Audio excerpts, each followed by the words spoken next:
성경 속에 나타나 있는 사람은 병 고침 받은 사람입니다. 예수님 앞에 성경 기록 가운데 보면은 예수님 앞에 왔던 모든 사람들은 하여튼 병 고침을 받고 갔습니다. 그런데 우리가 짐작할 수 있는 것은 병 고침을 받지 못하고 돌아간 자도 있었을 거예요. 왜 그런가 하면은 예수님께서 내 믿음이 너를 구원했다 그랬으니까 그만한 믿음이 없었던 자는 그냥 갔을 것입니다. 그리고 우리가 생각해 보건대 앞서 이야기한 것처럼 예수님을 만나러 왔다가 사람들이 원체 많으니까 포기하고 그냥 돌아간 사람도 있을 것이에요. 그런데 그런 사람들에 대한 것은 성경에 기록할 이유가 없었겠죠. 그러니까 아예 그 사람들은 성경 기록이 없고 어렵고 힘든 환경 속에서도 예수님을 만나고 자기의 형편과 처지를 고백하고 나를 도와달라고, 나를 고쳐달라고 했던 자들, 그래서 고침받은 사람들의 기록들이 성경 속에 쭉 있다고 생각하시면 됩니다. 오늘 이 자리에 계시는 저와 여러분은 정말로 예수님 앞에 와서 병 고침을 받고 돌아간 그런 사람들이 되기를 주의 이름으로 축복합니다. 우리가 하나님을 아버지라 그러고 그 아버지가 부자인데 내가 이 세상에서 물질 때문에 눈물 흘리고 맨날 남에게 꾸러 가야 되고 어렵게 사는 것은 이것은 내가 내 삶이 고단을 푼 것 이것으로 떠나가지고 아버지를 욕되게 하는 거예요. 여러분 생각을 해보십시오. 우리의 육신적인 아버지가 부자인데 내가 아버지하고 사이가 안 좋아. 그래서 아버지로부터 뭘 얻지도 못하고 내가 가서 아버지 내가 잘못했습니다 무릎을 꿇고 도와달라는 이야기도 안 했어.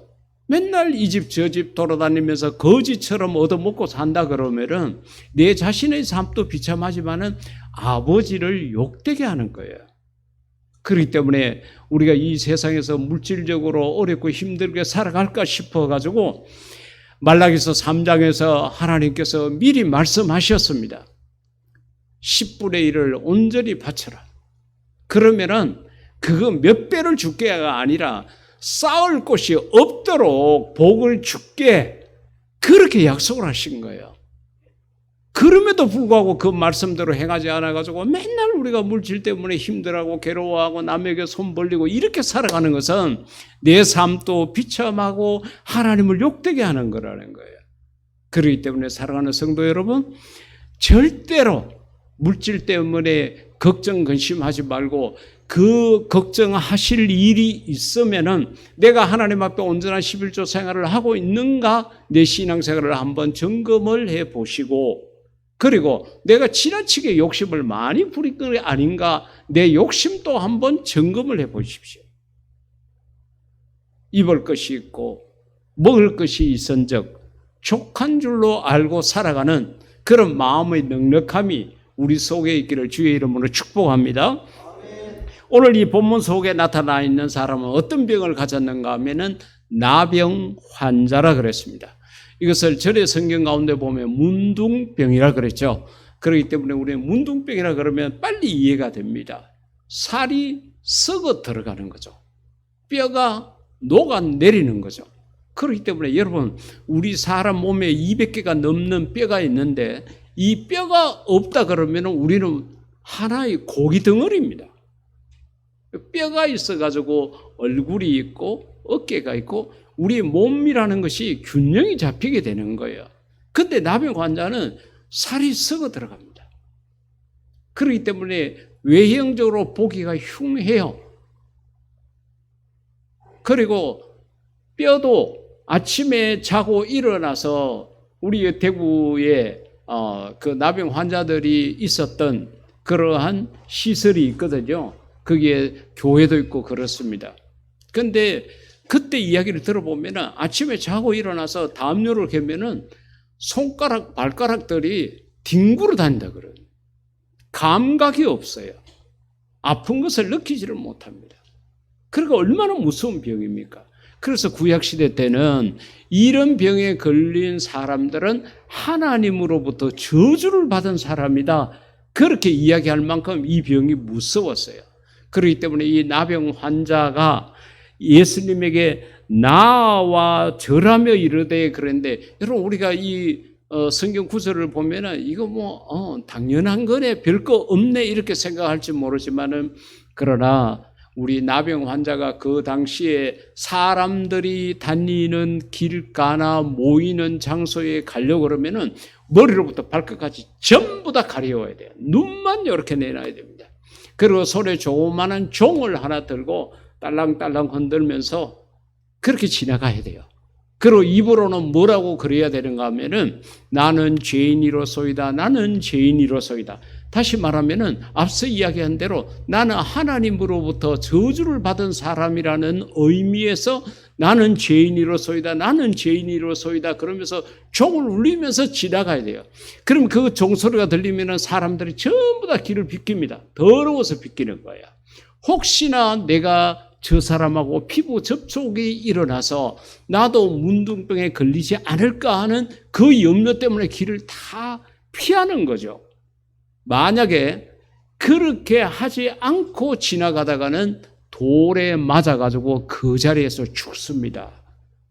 성경에 돌에 맞아 죽는다. 초대교회 7 집사 가운데 하나였던 스데반 집사가 돌에 맞아 죽었다는 기록이 있죠. 그것은 그 사람들은 돌을 던져가지고 돌 무덤을 만들어버립니다. 아예. 그 사람의 무덤 자체를 만들어버려요. 그러니까 그 육체적 고통이 얼마나 심하겠습니까? 그렇기 때문에 이 문둥병자가 바깥으로 나간다는 자체가 어렵고 힘듭니다. 그만치 어떻게 보면 목숨을 걸고 나가야 돼요. 그런데 오늘 이 2절 가운데 보니까 한 나병 환자가 예수님에게 나와서 절까지 했다는 거죠. 그러니까 여러분 생각을 해보십시오. 예수님이 계신다 그러면 그 주변에 12 제자가 있겠죠. 그 다음에 우리가 아는 대로 또 다른 예수님을 따르는 수많은 사람들이 그 주변에 있습니다. 근데 이 나병 환자가 종을 치면서 나는 죄인이로소이다 그러면서 그 예수님 앞에까지 가기까지가 얼마나 어렵고 힘들겠습니까? 오늘날 우리가 영적으로도 마찬가지입니다. 내가 어떻게 해서 복음을 받아들이고 내가 예수님을 믿기 시작하고 그렇게 이런 주일날 하나님 앞에 예배 드리려고 하니까 가까운 가족 가운데 예수 믿지 않는 사람들이 나를 보고 욕을 하고 환난, 핍박, 조롱 오만 거 다 당하죠. 특히 이렇게 추석 명절을 앞두고 이렇게 하게 되면은 어제 오늘 같은 휴일날 또 벌초하러 간다고 그러니까 또 다 모이라 그러죠. 그러면은 내가 교회 다닌다고 빠지게 되면 또 욕을 얻어먹고 그렇게 하니까 또 시끄러우니까 또 이제 가야 돼요. 그래 우리가 예수님을 믿는데 예수님 앞에 나오기까지 얼마나 어려움이 많은지 모릅니다. 그러나 여러분 포기하면 안 돼요. 이 길은 생명의 길이에요. 예수님을 만나는 것이 내가 사는 길이에요. 그러니까 어떤 어려움이 있더라도 절대로 좌절하지 말고 우리 주님 앞에 나오기에 열심을 다할 수 있기를 주의 이름으로 축복합니다. 마가복음 2장 4, 5절 말씀 가운데 보면은 무리들 때문에 예수께 데려갈 수 없으므로 했는데 이것은 환자가 직접적으로 예수님에게 올 수 없는 환경입니다. 다시 말하면은 이 환자는 몸을 마음대로 내가 마음먹은 대로 걸어갈 수 없고 내가 손을 제대로 쓸 수 없는 어떻게 보면 반신불수와 같은 그런 병에 걸린 자입니다. 그러니까 그 주변에 있는 사람들이 이 사람을 침대에 들것에다가 그렇게 누워가지고 들고 왔습니다. 근데 예수님이 계신 곳에는 항상 사람들이 많아요. 어떻게 할 길이 없습니다. 그러면요, 웬만하면은 야, 내가 네 병 고쳐주려고 예수님 만나러 왔는데 사람들이 너무 많다. 이래가 안 되겠다. 다음에 하자. 이러고 돌아갈 수 있어요. 또 그 이야기를 들은 이 환자가 그거는 어쩔 수 없겠다. 이렇게 마음적으로 포기할 수 있었는데 그게 아니에요. 높은 곳으로 지붕으로 올라갔다 그러는데 우리 한국 지붕이 아닌 건 아시죠? 그죠? 거죽을 벗겨내면은 지붕이 되는 겁니다. 거기에 달아가지고 예수님 앞에 내린 거예요. 예수님께서요, 내 믿음이 너를 구원했다가 아니라 그들의 믿음을 보시고 그랬어요. 예수께서 그들의 믿음을 보시고 중풍병자에게 이르시되 그랬는데 너 믿음이 너를 구원했다. 이때까지 그렇게 말씀들을 많이 하셨는데 이거는 누워있는 중풍병자를 보고 하는 말씀이 아니라 그 사람을 지붕을 뜯고까지 예수님 앞으로 데리고 온 자들을 예수님께서 귀하게 보신 거예요. 그래서 그들의 믿음을 보시고 그를 고쳐주셨다는 거죠. 사랑하는 성도 여러분, 우리가 같은 교인이 돼가지고 이런저런 모양으로 신앙생활을 하다 보면은 때로는 내가 아플 때 있고 때로는 다른 집사님이 다른 성도가 아플 때 있습니다. 그때에 이 중풍병자를 데리고 온 이 사람들처럼 우리가 함께 기도하고 함께 노력해서 고침받는 그런 역사가 있기를 주의 이름으로 축복합니다. 오늘 또 여러분들에게 제가 안수 기도를 하기 위해서 그렇게 기도로 준비하고 마음적으로 준비하고 그렇게 했는데 그렇게 하는 이유가 어디 있느냐? 함께 하나님 앞에 구하자는 거죠. 내 힘으로는 부족하고 내 힘으로는 연약할 수 있으니까 목사님의 도움을 받아서 하나님 앞에 다시 한번 부탁한다는 이런 의미가 있는 것입니다. 너희 중에 병든 자가 있느냐? 서로 죄를 고백하라고, 병 낫기를 위해서 기도하라고 그렇게 이야기했습니다. 그렇기 때문에 우리는 하나의 공동체인 것입니다. 그러게 내 몸 성하다고, 내 먹고 사는데 지장 없다고, 나는 잘 되었다고 나 혼자 기뻐하고 즐거워할 것이 아니라 눈을 돌려서 나보다 어려운 사람이 누가 있는가 살펴보고 그를 도울 수 있으면 물질적으로, 건강으로, 내 재능으로, 내 믿음으로, 내 기도로 그를 도와서 함께 고침받고 함께 칭찬받는 그런 우리 모두가 될 수 있기를 주의 이름으로 축복합니다. 잠언 8장 17절 가운데 보면은 나를 사랑하는 자들이 나의 사랑을 입으며 그 다음에 나를 간절히 찾는 자가 나를 만날 것이니라. 여러분, 하나님 만나고 싶어요? 때로는 미안해서 못 만나는 경우도 있겠죠. 내가 하나님을 위해서 한 게 없으니까 아이고 하나님 만나면 죄송합니다. 면목이 없습니다. 뭐 이 말 할 수밖에 없다고 생각하면 만나기를 두려워하겠지만은 그러나 우리 대부분은 하나님 만나기를 원하잖아요. 또 하나님 만나셔야 돼요. 여기서 하는 이야기가 나를 간절히 찾는 자가 대충 찾지 말라는 거예요. 어려움이 있다고 힘듦이 있다고 포기하지 말라는 거야. 한 번, 두 번 병 낫기를 기도했는데 내 병이 안 고쳐졌다 그러니까 마음문을 닫아버리고 기도하기를 포기하지 말라는 거예요. 끝까지, 언제까지? 내 병이 고침받을 때까지 내가 하나님 앞에 기도하겠습니다. 그러고 정말로 간절히 하나님을 찾는 자가 되기를 주의 이름으로 축복합니다. 이 나병 환자는 열심히 있다는 거죠. 자기 자신의 어려움, 그것 때문에 포기하지 않았다는 거예요. 어제 우리 이무영 권사님이랑 이렇게 그 청소년 기념 12주년 기념식에 이렇게 오셨는데 여러분 어제 우리 많은 봉사자들이 오셨는데 그 가운데 애국가를 부르기 위해서 서울에서 여기까지 왔습니다. 그것도 뭐 할 일이 없어가지고 시간이 많아가지고 온 사람이 아니에요. 이화여대 성악과에 다니는 여학생이 교회도 안 다니는데 그 예육과를 불러달라고 그러니까 서울에서 내려온 거예요. 그 열심이 얼마나 대단합니까? 하나님께서 우리를 돕는 자들을 그렇게 두셨다는 거죠. 어제 기타 연주를 하신 분이 계시는데 그분은 현재 경찰관입니다. 우리 경산에 있는 진량 파출소에 근무하시는데 밤새도록 야근을 하고 그 기타 몇 곡 연주하겠다고 오신 거예요. 안 믿는 사람들 그 열심이 그마치 크게 나타난다는 거예요. 그런데 하물며 하나님을 믿는다는 우리가 게으르면 안 된다는 거죠. 여러분의 병 낫기를 위해서 뜨거운 마음으로 기도하십시오. 간절한 마음으로 하나님을 찾으십시오. 나병 환자가 자기 자신의 형편과 처지를 탓만하고 그냥 주저앉아서 신세 타령만 하는 것이 아니라 자기가 죽을 수도 있지만은 그래도 머리로부터 발끝까지 다 가리고 손에 종을 들고 정말로 자기는 무슨 이유 때문인지도 모르지만은 나는 죄인이로소이다라는 이 말을 반복하면서 나가서 마침내 자기의 병을 고침받았다는 거예요.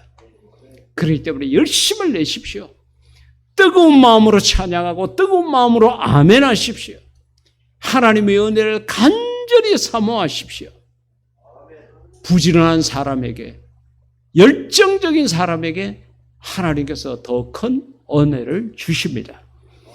두 번째로 이 사람은 예수님의 뜻에 맡겼다는 것. 이 2절 표현 가운데 보면요. 주여 나를 고쳐주세요. 내가 이렇게 힘듭니다. 이렇게 말하는 게 일반적인데 2절 가운데 보니까 원하시면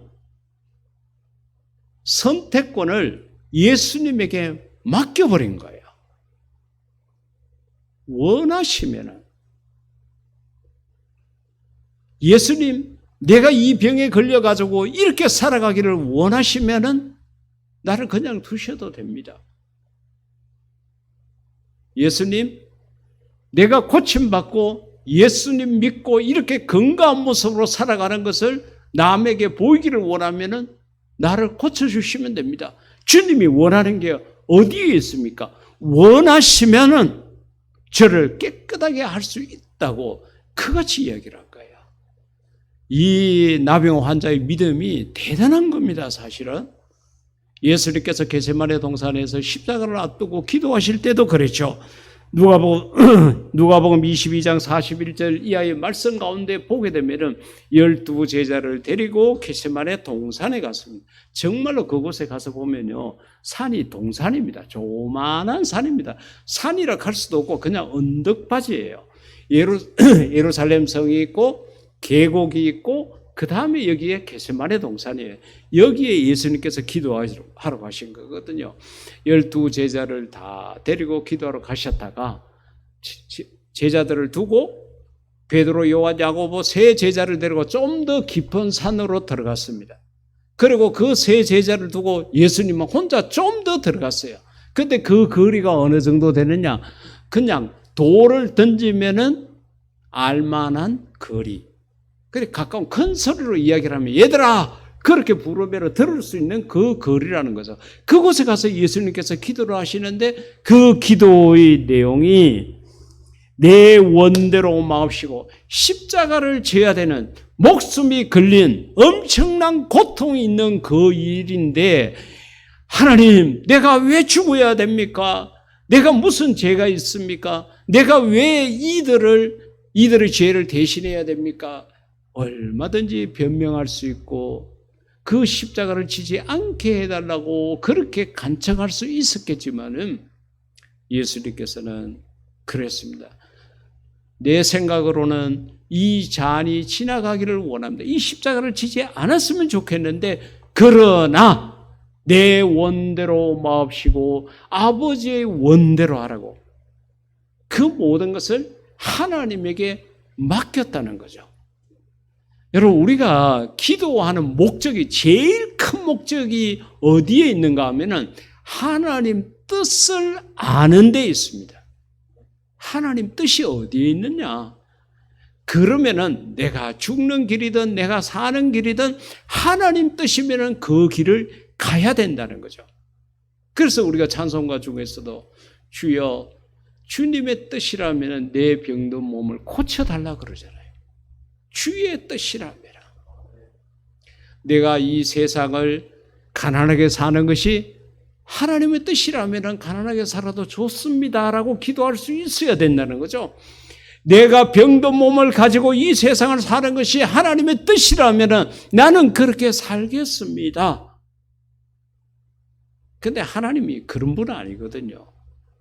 특별한 경우는 그럴 수도 있겠지만은, 그러나 우리 하나님이 우리를 사랑하시는 분인데, 우리를 살리기 위해서 독생자까지 주신 분인데, 왜 우리가 이 땅에서 질병에 시달리면서 그렇게 고통당하면서 왜 이렇게 살아가기를 원하겠습니까? 절대로 하나님은 그렇게 원치 않습니다. 우리가 건강하게 살아가기를 원합니다. 우리가 이 땅에서 강건한 모습으로 승리하며 살아가기를 원한다는 거죠. 우리가 이 땅에서 물질적 어려움이 없이 넉넉하게 풍족하게 내어주며 살아가기를 원하신다는 거죠. 언젠가도 말씀드렸다시피 제가 하나님 앞에, 하나님, 제가 한 달에 11조를 1,000만 원씩 할 수 있는 은혜를 주십시오. 그렇게 기도 드렸다 그랬죠. 제가 교회 홈페이지에다가도, 교역자 칼럼란에다가도 그 기도문을 올려놨습니다. 왜? 내 먹고 살려고 하는 거 아니고 선교하려고. 하나님께서 우리 교회로 하여금 많은 선교를 하게 하셨는데, 정말로 도와달라고, 함께 해달라고 하는 선교사들에게 원 없이 좀 지원할 수 있게, 하나님, 제가 한 달에 11조 1,000만 원씩 하게 해달라고 주를 위해서 쓰겠습니다. 그렇게 기도한 거예요. 그게 하나님 뜻이면 이루어지겠죠. 우리가 이 땅에서 무엇을 하든지 상관이 없습니다. 하나님 뜻이면은 나는 그 길을 가겠습니다. 하나님 원대로 하십시오. 내가 이 세상을 살면은 몇 년을 더 살겠습니까? 내가 언제까지 살겠습니까? 오늘 갈지도 모르고 내일 갈지도 모르고 10년, 100년 뒤에 갈지도 모르지만은 내가 이 땅에 산 날 동안에는 아버지를 기쁘게 하고 아버지가 원하시는 대로 살아가겠습니다. 아버지 뜻이 어디에 있습니까? 아버지 뜻대로 내 몸을 사용하십시오. 이렇게 들을 수 있는 우리가 될 수 있기를 주의 이름으로 축복합니다.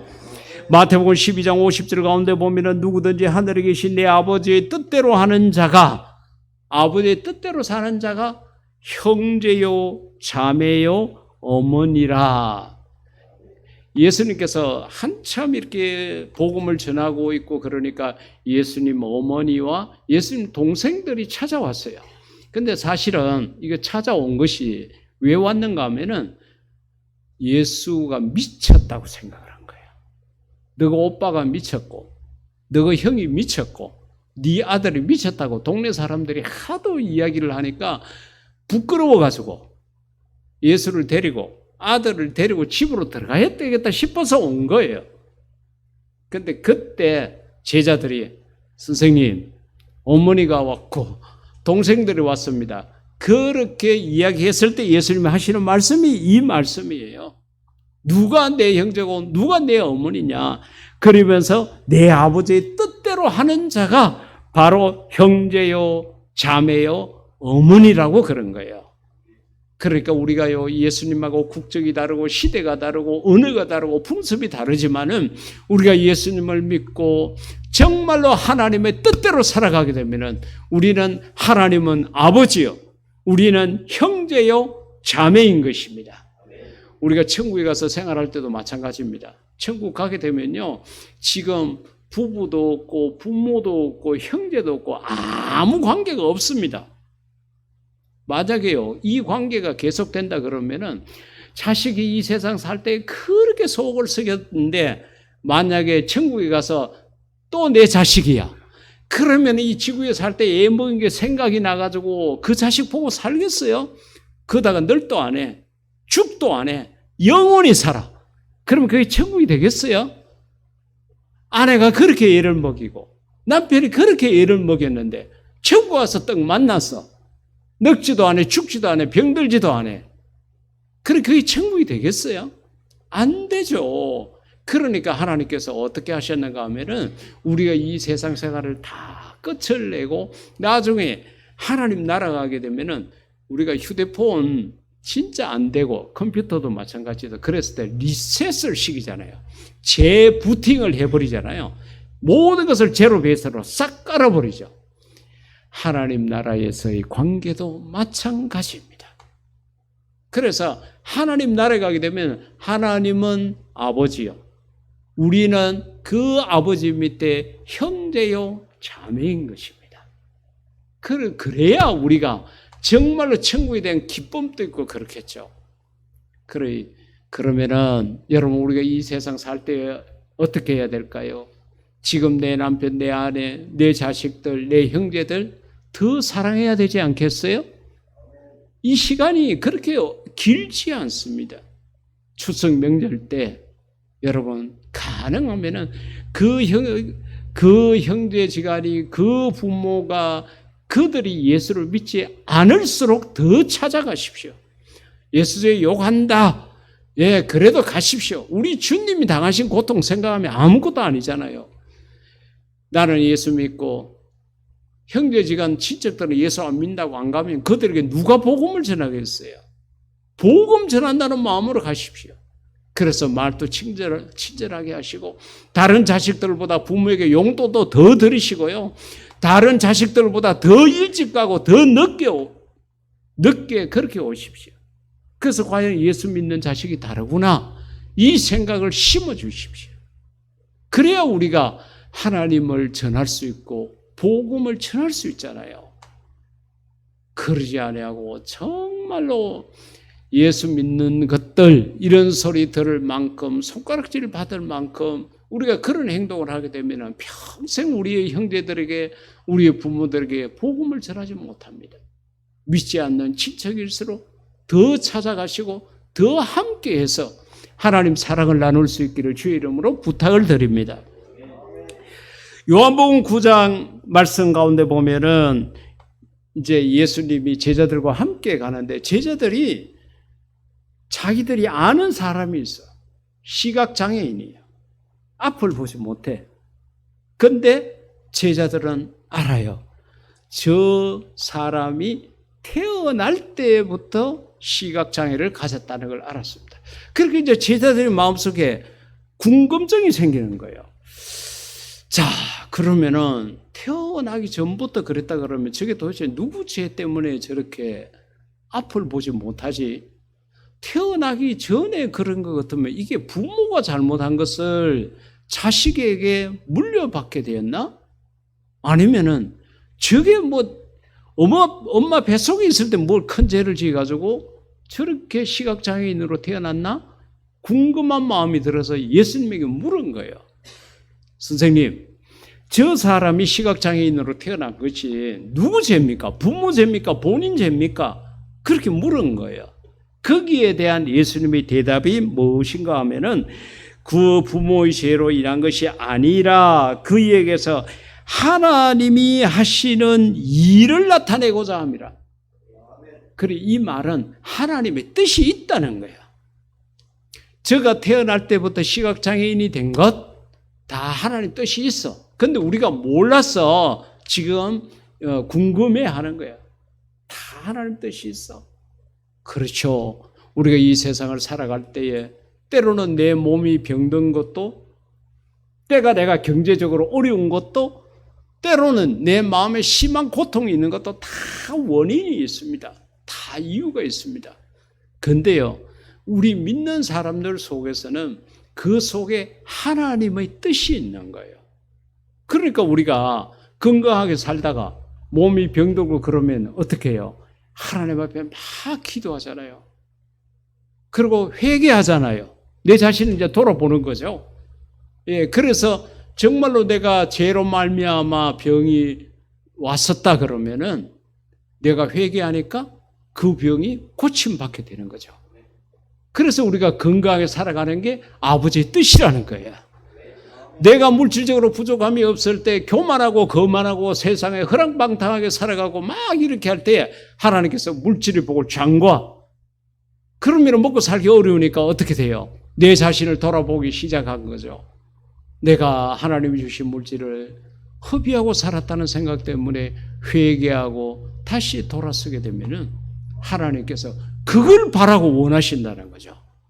그렇기 때문에 여러분, 우리가 병이 들었든 우리가 건강하든 물질적 어려움이 있든 무엇이 있든 간에 그 속에 하나님의 뜻이 있다는 것을 꼭 기억할 수 있기를 주의 이름으로 부탁을 드립니다.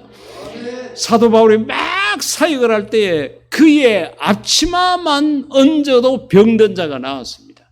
손을 얹고 안수하면 병 낫는 건 뭐 두말할 것도 없죠. 그만치 큰 역사가 일어났는데 나중에 바울이 자기 자신이 병드니까요, 앞치마가 아니라 이불을 덮어도 병이 안 낫는 거예요. 그 속에도 하나님의 뜻이 있다는 거죠. 그러니까 여러분, 우리가 이 세상을 살아갈 때 내가 하나님의 자녀고 내가 하나님 말씀대로 사는데 이런저런 모양으로 어려움이 생겼을 때는 하나님이 나를 바르게 하시려고, 하나님께서 나를 잘되게 하시려고, 하나님께서 내게 복을 주시려고 이 방법으로 고치고 계시는구나 생각을 하고, 몸이 아파도 감사하고 건강에도 감사할 수 있기를, 범사에 감사하는 자가 되기를 주의 이름으로 축복합니다. 오늘 이 나병 환자가 고침받았던 것은 그가 자기 앞에 있는 장애물, 어려움, 이것을 뛰어넘는 열심을 가지고 있었고, 그리고 자기 뜻대로가 아니라 아버지의 뜻대로, 선생님이 원하시는 대로, 우리 주님이 원하시는 대로 해달라고 모든 것을 주님에게 맡기는 그런 믿음을 갖고 있었습니다.